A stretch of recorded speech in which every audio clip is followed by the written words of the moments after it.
Alright, this is probably like a small continuation to the previous one. Blizzard is technically? I'm not sure. Is Blizzard like a... Like, I will be the proper grammar. Blizzard is a company. Company is... Yeah, so Blizzard is technically selling Dragonflight for $220. Let's see. Let's see what the... How? Doesn't make sense. Never pre-order a video game. Don't do it.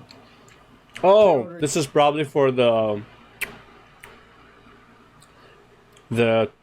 Epic plus the collectors or something like that. You're just giving money now for something you're getting later. You're giving them a loan. Yep. And you don't know if you're going to get your money back. You won't. And if inflation gets high enough, why not pay all that money with,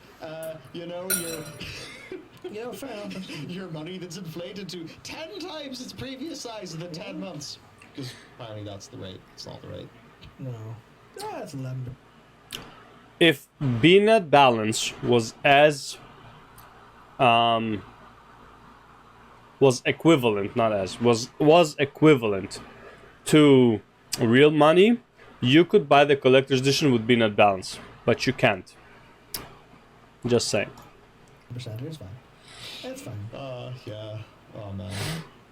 No, there's pre-ordering because you want the physical collector's edition.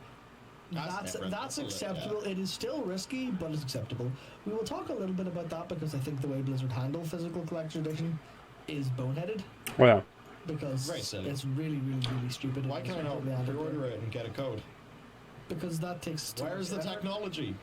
Well, we don't have the technology, bro. I have it written down later on, but here's exactly what it is. Then here's exactly what it is. It's the way they've done it is if you buy the physical collectors and you redeem the digital game because you want the digital edition now, and then you'll get the physical. Yeah. So if you've got a digital edition and you register the physical code, you'll get the actual price of the game refunded. In BNet balance. They'll keep that. In BNet balance. Spend Diablo or on a War token or on Game Fantastic. Or something. So it is like, it's just, they want all. So dumb. So dumb. But at the same time, look at this, okay? Is this the locked one? Shit. Okay. Alright, where's Bill? So, let me find it real quick. Okay. So I have the Heroic Shadowlands edition. I also have 3 of these guys. Alright. 3 collectors. I think this is probably one of the better collector's editions that they've ever made. Like, just what it has inside and the concepts and like just the... I mean, it looks beautiful, don't get me wrong. Compared to like Dragonflight, I just can't be bothered. And the code inside hasn't been used. So technically, I have never gotten the Epic Edition for Shadowlands. Because honestly, why would you? It offers nothing. There's practically nothing in there that you need. That like helps you with the game, makes you look cool, whatever. Everything's in the Heroic Edition. Meanwhile, in Dragonflight, there isn't even anything in the Heroic Edition. So it's like, why even bother? All the money So dumb. Here's a funny one from Stabenezer. So you guys aren't doing a Pale Beyond pre-order then? I actually don't know because that's our publisher's job. Yeah. What I can say is I don't want you to pre-order the game. And that's something I could try to be all high and mighty about. I could also say it for selfish reasons because actually pre-ordering games for like indies and stuff is not good by the Steam algorithm. Yeah. What Steam really wants is very high day one sales velocity. Oh. That's how you get, you know, the new and noteworthy section in Steam. That's how you get up that. So that's cool. Good to know. See from a decent amount of indie if I ever make a game, is, very much focusing on launch day as being like the big thing, rather than trying to get get those pre-sales. The pre-sales, I'm sure it's nice to have the pre-sale money, but if it is, if you're a situation where like you're not a Cyberpunk, you're not a World of Warcraft. Yeah. It's actually more valuable to you to have the day one sales, than it will be to have pre-sales per the algorithm, from what I understand. So Yeah. there you go. Maybe not the answer you expected, and maybe not even the reason you expected. And also, I did say that from a very principled perspective of you should never pre-order. You can pre-order whenever you want if you think the product's going to be fine. That's your Oh. judgment. I think that's the thing to take away from today. You're allowed to have whatever opinion you want. I fucking won't. Yeah, like it's such a weird move. I said this in the other video too, but it's like it's such a weird move that's like if you buy the Epic, you don't get the digital stuff, and if you want now, you can. I mean, look, what can they really do in the sense that's like the whole point of the Epic edition? A lot of people are buying them to resell them later. Like I wouldn't say a lot, but it's like obviously you have the actual collectors. But what I'm saying is that's like one sec. Whew. The watermelon.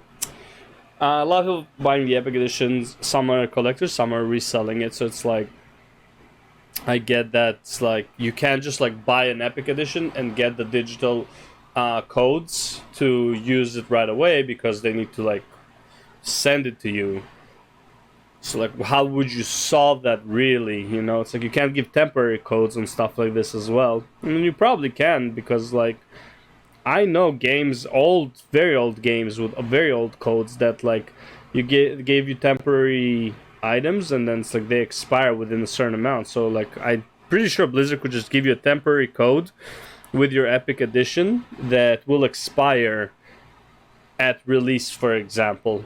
And like you should get your Epic edition by release if that, like, let's say that's what they're going for, which would also like probably motivate people to just buy the Epic edition. Like a lot of people are not gonna buy the Epic and the digital, right? The Epic and the collectors. Sorry, the collectors and the Epic. Epic is the digital. My bad.